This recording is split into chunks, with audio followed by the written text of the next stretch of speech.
What's up, Nick? What was your immediate reaction when you found out Rasool's getting cleared? And then I'll also ask, what does that do for you guys as an offense to have him out there? Man, it's good. It's good to have one on the field.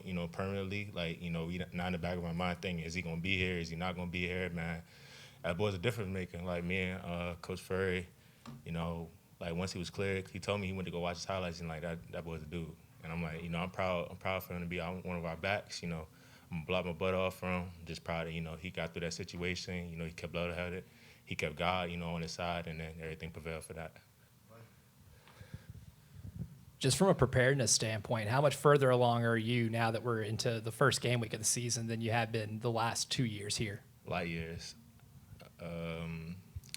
Just having that full spring, all of it, just all ball. It's been one of the biggest things for me, and like I'm just playing faster.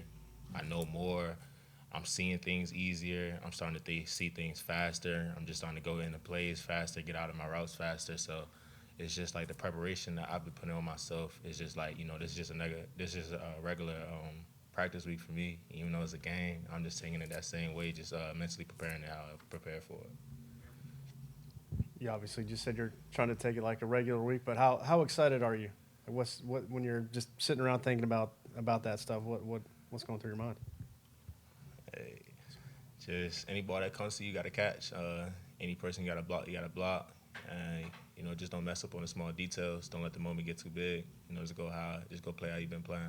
Yeah, and my other question, sorry, is about next year's uniforms. I don't know how on the radar that is for you, but what was your reaction when the Nike news came down last week?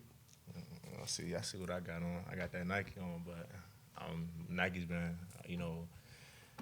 it's been one of the favorite brands for a lot of people. So that's just gonna bring a lot of, just a lot of good things to us. Recruits like Nike more than, mostly any other company. So that's just bigger for us. Bigger for the university. Glad they got it done. So we'll see what happens next year with that.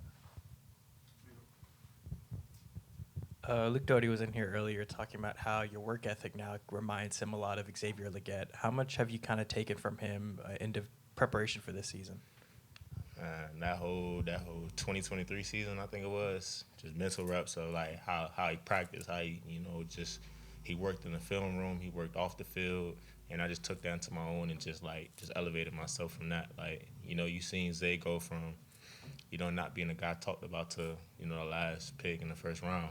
And that's crazy. Like, just the work ethic that he put into that, I just put into myself. So every day, no matter how tired you are, no matter what's going on, you got to play full speed, worry about the rest later. And that's his mentality. So that's how I took upon myself.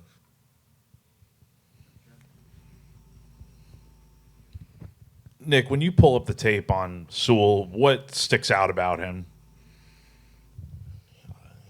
He's been playing running back for a long time. He knows what he's doing. He hits the hole hard. He makes good decisions when he's doing his thing. And, he's not just somebody that's just, all over the place. Like, he makes it easier for us to block because, he's a downhill runner. Like, he's going to go make plays for us. And that's just easier for me, as a blocker. It's like, you don't got somebody that's too shifty. Even though he can be that, that's, he just wants to get down the field. He just wants to go score. So, just me getting, just right there and just, being a shield for him and just letting him run off of me. That's the best I can do for him. So that's what I'm going to do, block his butt off for him. And just for all the running backs, too. Like, I'm in the game. Like, I'm going to give him my all. That's me because, I expect the same thing when it's time for us to throw the ball and they got a pass block. So, you give it there all to you and then reciprocate it back.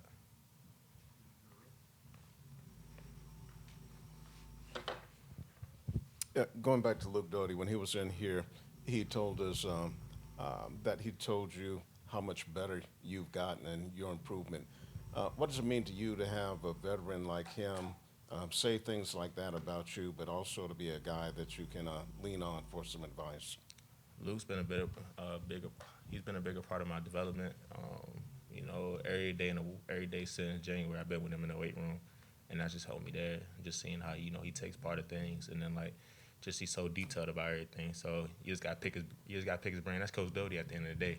Like, he just knows so much football, and then it's just easy to pick his brain. And anything he tells you, it's good because he's seeing it from a quarterback standpoint. So if the quarterback says you're doing good, then you're doing good. So you got to keep going with it. Which of those freshman receivers have stood out to you the most so far, and have you maybe picked a favorite freshman or taken anybody under your wing, so to speak? You take them all under your wing. At the end of the day, you can't pick favorites. They're all young. They all, I think, 18 and younger, so they're all supposed to be in high school, most of them, or they just graduated early. So you can't really pick favorites. I tend to, talk to the outside guys more since that's more like, Malik, JG, Murph. I talked to B-Row, I talked to I talked to all of them. And it's just like they came in, they ain't coming to play around, they came in to take spots. And that's what you're supposed to do in college football. Like it's not okay, you come in here to red shirt. I don't think nobody had that intent. They came in, to come play. So, at the end of the day, we gotta come play with them. They helped me out, I helped them out. At the end of the day, we just play ball. Appreciate y'all.